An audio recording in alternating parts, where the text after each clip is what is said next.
ನಮಸ್ಕಾರ, ನನ್ನ ಹೆಸರು ವಿಶ್ವ, ಸಿವಿಲ್ ಪೊಲೀಸ್ ಕಾನ್ಸ್ಟೇಬಲ್. ಯಾರೆಲ್ಲ ಕಾನ್ಸ್ಟೇಬಲ್ ಹುದ್ದೆಗೆ ಅಪ್ಲಿಕೇಶನ್ ಆಗ್ತಾ ಇದ್ದೀರಾ, ತುಂಬ ಜನ ಕನ್ನಡ ಮಾಧ್ಯಮ ಮತ್ತು ಗ್ರಾಮೀಣ ಮಾಧ್ಯಮ ಸರ್ಟಿಫಿಕೇಟ್ ಬಗ್ಗೆ ಕೇಳ್ತಾ ಇದ್ರಿ. ಆ ರಿಸರ್ವೇಷನ್ ಯಾರಿಗೆ ಸಿಗುತ್ತೆ ಅಂತ ಕೇಳ್ತಾ ಇದ್ರಿ.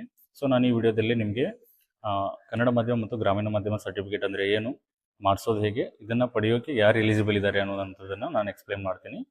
ಮೊದಲನಿಗೆ ಕನ್ನಡ ಮಾಧ್ಯಮ ಸರ್ಟಿಫಿಕೇಟನ್ನು ಪಡೆಯಲು ಯಾರು ಎಲಿಜಿಬಲ್ ಇರ್ತಾರೆ ಅಂದರೆ 1ರಿಂದ 10ನೇ ತರಗತಿಯವರೆಗೂ ಯಾರು ಕನ್ನಡ ಮಾಧ್ಯಮದಲ್ಲಿ ಓದಿರ್ತಾರೆ ಅವರಿಗೆ ಈ ಸರ್ಟಿಫಿಕೇಟನ್ನು ಕೊಡ್ತಾರೆ. ಫಾರ್ ಎಕ್ಸಾಂಪಲ್, ನೀವು 1ರಿಂದ 9ನೇ ತರಗತಿಯವರೆಗೂ ಕೂಡ ಕನ್ನಡ ಮಾಧ್ಯಮದಲ್ಲಿ ಓದಿ 10ನೇ ತರಗತಿಯನ್ನು ಏನಾದರೂ ನೀವು ಇಂಗ್ಲೀಷ್ ಮಾಧ್ಯಮದಲ್ಲಿ ಓದಿದರೆ ನಿಮಗೆ ಈ ಸರ್ಟಿಫಿಕೇಟ್ ಕೊಡಲ್ಲ, ಹೌದಾ?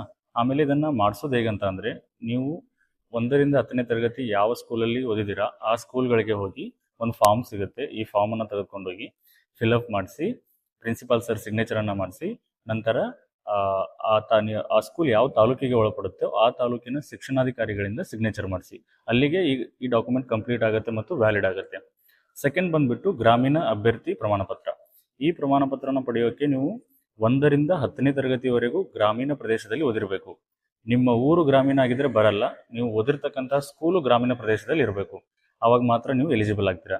ಇದರಲ್ಲಿಯೂ ಕೂಡ ಸೇಮ್ 1ರಿಂದ 10ನೇ ತರಗತಿ 10 ವರ್ಷನೂ ಕೂಡ ನೀವು ಗ್ರಾಮೀಣ ಪ್ರದೇಶದಲ್ಲಿ ಓದಿರಬೇಕು. ಆಮೇಲೆ ಇದನ್ನು ಮಾಡಿಸೋದು ಸೇಮ್ ಪ್ರೋಸೆಸ್. ನೀವು ಓದಿರ್ತಕ್ಕಂಥ ಸ್ಕೂಲ್ಗಳಿಗೆ ಒಂದು ಫಾರ್ಮ್ಯಾಟ್ ಸಿಗುತ್ತೆ, ಇದನ್ನು ತೆಗೆದುಕೊಂಡು ಹೋಗಿ ಫಿಲಪ್ ಮಾಡಿಸಿ, ಸಿಗ್ನೇಚರ್ ಮಾಡಿಸಿ, ನಂತರ ಆ ತಾಲೂಕಿನ ಕ್ಷೇತ್ರ ಶಿಕ್ಷಣಾಧಿಕಾರಿಗಳಿಂದ ಸಿಗ್ನೇಚರ್ ಮತ್ತು ಸೀಲನ್ನು ಮಾಡಿಸಿ, ಅಲ್ಲಿಗೆ ಈ ಡಾಕ್ಯುಮೆಂಟ್ ವ್ಯಾಲಿಡ್ ಆಗುತ್ತೆ. ಸೊ ಈ ಮುಖಾಂತರ ನಾನು ಕನ್ನಡ ಮಾಧ್ಯಮ ಸರ್ಟಿಫಿಕೇಟ್ ಮತ್ತು ಗ್ರಾಮೀಣ ಮಾಧ್ಯಮ ಸರ್ಟಿಫಿಕೇಟ್ನ ಎಲ್ಲ ಡೌಟ್ಸ್ಗಳನ್ನು ಕ್ಲಿಯರ್ ಮಾಡಿದ್ದೀನಿ ಅನ್ಕೋತೀನಿ. ಏನಾದರೂ ಡೌಟ್ ಇದ್ದರೆ ಕಾಮೆಂಟ್ ಮಾಡಿ. ಎಲ್ಲರೂ ಚೆನ್ನಾಗಿ ಪ್ರಿಪೇರ್ ಆಗಿ. All the best. Thank you.